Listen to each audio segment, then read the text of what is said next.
Hey guys, welcome back to our new blog. অনেকদিন বাদে একটা ব্লগ আপলোড করছি। নিজেরই খারাপ লাগে এতদিন বাদে বাদে ব্লগগুলো আপলোড করার জন্য। শীতকাল, এত ঠান্ডা, সবাই জমে যাচ্ছে, সঙ্গে আমিও জমে যাচ্ছি। এখন ভয়েস ওভারটা করছিও লেপের ভেতরে বসে বসে। এত ঠান্ডা। আর আমি থাকি কল্যাণীতে, মানে থাকি না, বাড়ি কল্যাণীতে। আমার এসছি কয়েকদিনের জন্য। কল্যাণীতে যেন ঠান্ডাটা সব জায়গা থেকে অনেক বেশি। তবে শীত বললেই কিন্তু মনে পড়ে পিঠে, মেলা। তাই আজকে একটা মেলার ব্লগ নিয়েই চলে এলাম তোমাদের জন্য।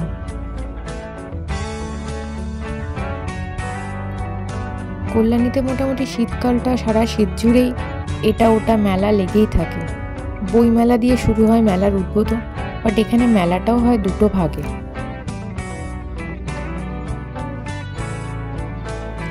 একটা হয় বই মেলা আর একটা হয় বই উৎসব।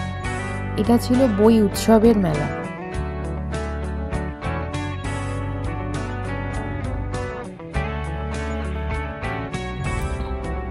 প্রচুর বইয়ের দোকান, প্রচুর খাবারের দোকান, প্রচুর জিনিসের দোকান। মেলাটা খুব বড় না হলেও খুব একটা ছোটও কিন্তু নয়। অনেক অনেক পাবলিশার্সরা আসেন বিভিন্ন বইয়ের দোকান নিয়ে। আমি মোটামুটি হারিয়ে যাই, কি কিনবো বুঝতে পারি না। তবে কিছু কিছু বুক লিস্টে আমার থাকে যেগুলো এই মেলাতে আমাকে নিতেই হবে, এরকম একটা অ্যাম্বিশন নিয়ে আমি যাই। কিন্তু যাওয়ার পরে না, এত বই দেখে আমি নিজেই কনফিউজড হয়ে যাই কোনটা নেবো আর কোনটা নেবো না। প্রত্যেক বছর এসেই প্রথমেই ভাবি শরৎ রচনাবলীতে এই বছর আমাকে নিয়ে যেতেই হবে, কিন্তু ওই যে কনফিউশন, এত বইয়ের মাঝে ভাবি না থাক, এখন নেব না, এর পরের বার এসে নিয়ে যাব। যদিও শরৎ রচনাবলী পুরোটাই আমার পড়া, কিন্তু বইটা আমার বাড়িতে নেই। সেই কারণে বারবার ভাবি যে ওই সেটটা পুরো আমাকে নিতেই হবে। এতটাই নির্লজ্জ আমি, আমার বরকে কতবার বলেওছি আমাকে সারপ্রাইজ গিফট হিসাবে তো শরৎ রচনাবলীটা দিতে পারো, কিন্তু বেচারা বুঝতেও পারে না যে ওটা আমার লাগবে।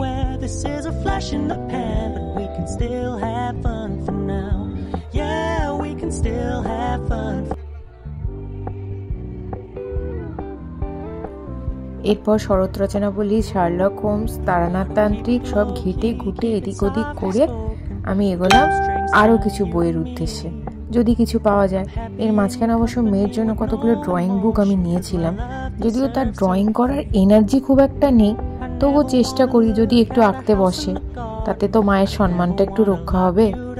কারণ সবার কাছে তো এটাই শুনতে হয়, মা এত ভালো আঁকে আর মেয়ে আঁকতেই চায় না, মেয়েকে আঁকার জন্য টিচার দিতে হবে। এইটা শুনতে আমার বড্ড খারাপ লাগে। আসলে আমি ভাবি যে ওর যেটা ইচ্ছা ও সেটাই করবে। মা পারলে মেয়েকেও পারতে হবে, মেয়ে পারলে মাকেও পারতে হবে, এরম তো কোথাও লেখা নেই। আমার মেয়ে গান গাইতে ভালোবাসে, গান করতে ভালোবাসে, আমার ইচ্ছা আমি ওকে গানই শেখাবো। নাই বা আঁকতে পারলো, সবাইকে আঁকতেই হবে এরকম কোথায় লেখা আছে?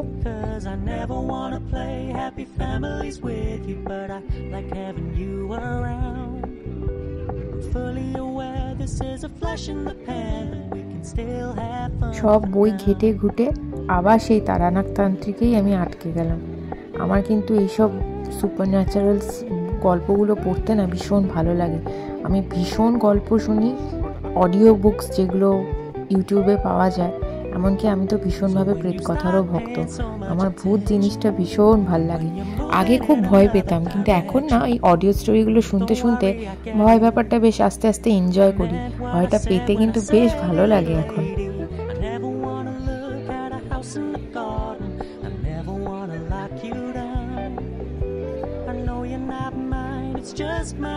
এখানে একজন পেইন্টার ভদ্রলোক বসে বসে প্রচুর আঁকছিলেন। আঁকাগুলো সব ওনারই, যতদূর আমার মনে হলো। ভীষণ ভালো আঁকেন উনি। আমি দাঁড়িয়ে দাঁড়িয়ে অনেকক্ষণ ধরে ওনার আঁকা দেখছিলাম, বেশ ভালো লাগছিল দেখতে। আমার এইসব আঁকা ঝোঁকা দেখলে বেশ ভালো লাগে।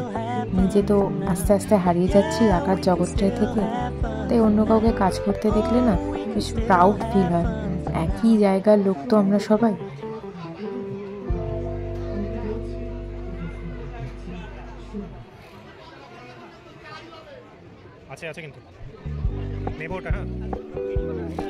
এরপর সেখান থেকে চলে গেলাম একটা রামকৃষ্ণ মিশনের স্টলে।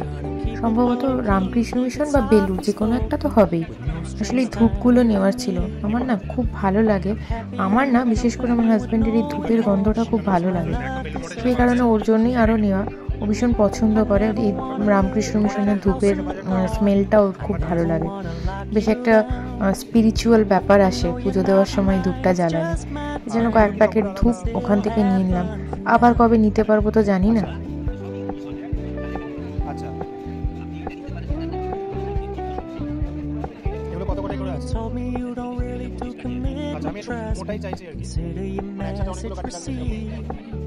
When you said you couldn't take us too seriously, I must admit I was relieved, 'cause I never wanna play happy families with you, but I like having you around.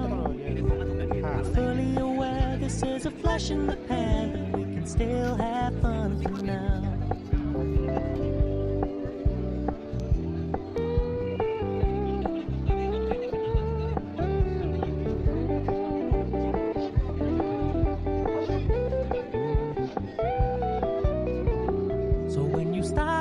So much attention, and when you're moving in another direction, don't worry, I can. মেলায় ঘুরতে ঘুরতে বেশ একটু দেখাও হয়ে গেল আমার ভাই, ভাইয়ের বউ সবার সাথে একটুখানি গল্প আড্ডা করে নিই। আবার ওরা ওদের মতন ঘুরতে চলে গেল, আমরাও আমাদের মতন ঘুরতে চলে গেল।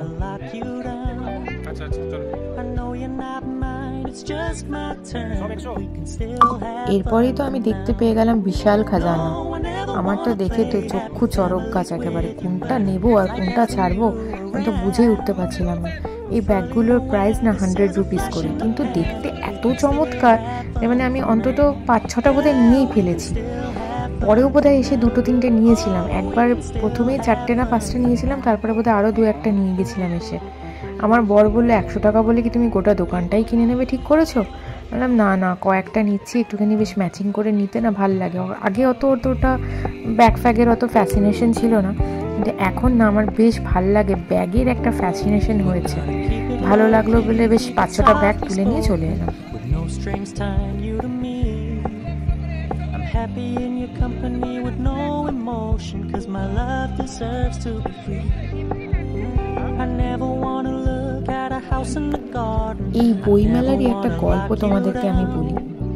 আমি যখন ছোটবেলায় থাকতাম, কোলাঘাটে থাকতাম আমরা, সেখানে বিশাল একটা মেলা হতো। আর কোলাঘাটের মেলাটা কিন্তু বেশ বিখ্যাত, অনেকেই হয়তো জানে। সেখানে একটা বিশাল বড় বুক স্টল দিত প্রত্যেক বছরই। আর আমার বই পড়ার ব্যাপারে এত অ্যাডিকশন, মানে বই জিনিসটা আমি এত ভালোবাসি, খুব ছোট থেকেই ভালোবাসি বই পড়তে। সেখানে এই রাউন্ড শেপ, মানে স্টলটা না ফুল রাউন্ড ছিল, কাকুরা মাঝখানে দাঁড়াতেন আর ফুল রাউন্ড করে স্টলটা হতো। সেই স্টলের মধ্যে বিভিন্ন রকমের বই থাকতো। তখন তো অত পাবলিশার্স অত এই সেই বুঝতাম না, তো বই মানে বই আমার কাছে। আমার নেশা ছিল রেগুলার মেলাতে গিয়ে, ওই মেলাটাতে আমরা রোজ যেতাম রেগুলার। তো মেলাটাতে গিয়েই আমার প্রথম নেশা ছিল যে কোনো একটা বই নিয়েই পড়তে শুরু করে দেওয়া। বাবা মাও সঙ্গে থাকতো, তো যতটা পারা যায় নেক্সট দিন গিয়ে আবার বাকিটা এই করে করে মোটামুটি বইটা আমি শেষ করে ফেলবো। বই মা কিনে দিত, বাবাও কিনে দিত প্রচুর, যেহেতু আমি বইটা পড়তে ভালোবাসতাম বলে। এরকম একবার বই পড়তে গিয়ে না আমি হারিয়ে গেছি, মানে বাবা মা কখন চলে গেছে আমি জানি না, আমি বই পড়তে পড়তে হারিয়েই গেছি। হঠাৎ যখন খেয়াল হলো যে আমি একা, প্রথমে কিন্তু আমি কাঁদিনি, এতটা ইন্টেলিজেন্ট ছিলাম আমি, কাঁদিনি ভয় যে যদি কেউ আমাকে তুলে নিয়ে চলে যায়। পরে যখন বুঝতে পারলাম না আমি সত্যি হারিয়ে গেছি, তখন আমি বেউ বেউ করে কেঁদে দিলাম। একটা 8-9 বছরের বাচ্চা এর থেকে বেশি কি করতে পারে? তো যাই হোক, সেই বুক স্টলে এসে বা বইমেলাতে এসে না আমার বারবার ওই হারিয়ে যাওয়ার কথাটা মনে পড়েছে। এটা ছিল একটা সেরামিক্সের দোকান। একটা সেরামিক্সের না কয়েকটা আমার বোল নেওয়ার খুব ইচ্ছা ছিল, কিন্তু ক্যারি করার প্রবলেমের জন্য ওই দিনকে আর নিয়ে উঠতে পারিনি। দেখি পরের বার যদি যাই নিশ্চয়ই কয়েকটা বোল নিয়ে যাবো আমি।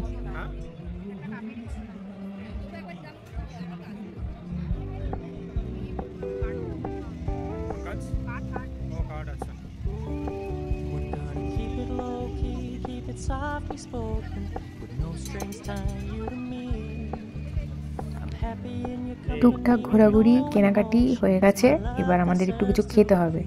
মেলায় আসার কিন্তু প্রধান কারণ আমার কাছে খাওয়া দাওয়া না হলে আমি কেন মেলায় শুধু শুধু আসতে যাব? এত রকমের খাওয়ার, আর আমি চুপচাপ বাড়ি ফিরে চলে আসবো তাই হয়? ওখানে কি একটা পাতুরি রোলের স্টল দিয়েছিল, তো ফিশ পাতুরি বা চিকেন পাতুরি এরকম কিছু একটা, পাতুরিয়ানা দোকানটার নাম ছিল। ওটা নাকি চুচুড়ারই দোকান, আমি জানি না অথচ। তো গেছিলাম খেতে। এই রোলটা 99 রুপিস করে দাম নিয়েছিল। সত্যি ভালোই খেতে ছিল, বেশ মানে ব্যাপারটা ছিল অ্যাকচুয়ালি তন্দুরি রুটির ভেতরে চিকেন পাতুরিটাকে দিয়ে জাস্ট রোল করে দেওয়া, ওইটাই পাতুরি রোল। কিন্তু আমার বেশ ভালো লেগেছিল, কিন্তু খুব হেভি একটা রোল একা খাওয়া সম্ভব হয়নি আমার পক্ষে। তাই জন্য হাফ আমি হাফ আমার হাজব্যান্ড খেয়ে সোজা চলে গেলাম পিঠের দোকানে। এবার পিঠেটাও তো খেতে হবে, একটু মুখ মিষ্টি না করলে হয়, ডেজার্ট তো থাকতেই হবে খাওয়া দাওয়ার পরে না। এত রকমের পিঠে দেখে কনফিউজড হয়ে আমি সব কটা একটা একটা করে খেয়ে ফেললাম। এত লোভী আমি, এত বার করে ভাবছি যে ডায়েট মেনটেন করব, এই করব ওই করব, আলটিমেটলি কিছুই হয় না, আমি সবই খেয়ে ফেলি।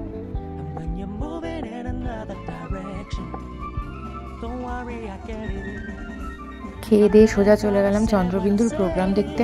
ওখানে সেদিনকে চন্দ্রবিন্দু আসার কথা ছিল, জানতাম, তবে প্রোগ্রামটা দেখে আসতে পারবো এটা ভাবিনি। তো বেশ অনেকক্ষণ ধরে প্রোগ্রামটা হচ্ছিল, বাড়িতে মেয়েকে রেখে গেছিলাম, একটু তাড়াও ছিল। তো অনেকগুলো গান শুনে ঠুনে তারপরে আমি বাড়ির দিকে রওনা দেবো বলে ঠিক করলাম।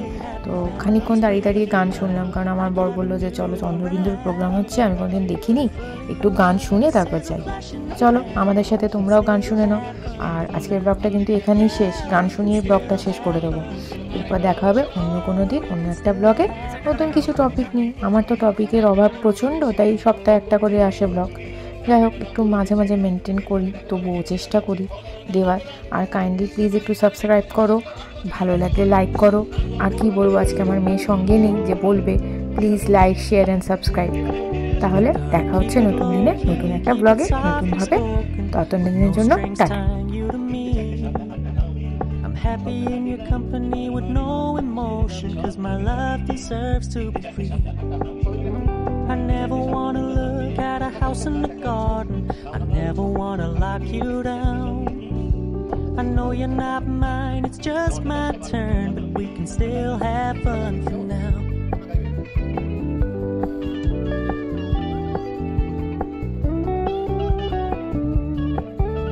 You told me you don't really do commitment, trust me, consider your message received. When you said you couldn't take us too seriously, I must admit I was relieved. 'Cause I never wanna play happy families with you, but I like having you around. I'm fully aware this is a flash in the pan, but we can still have fun for now.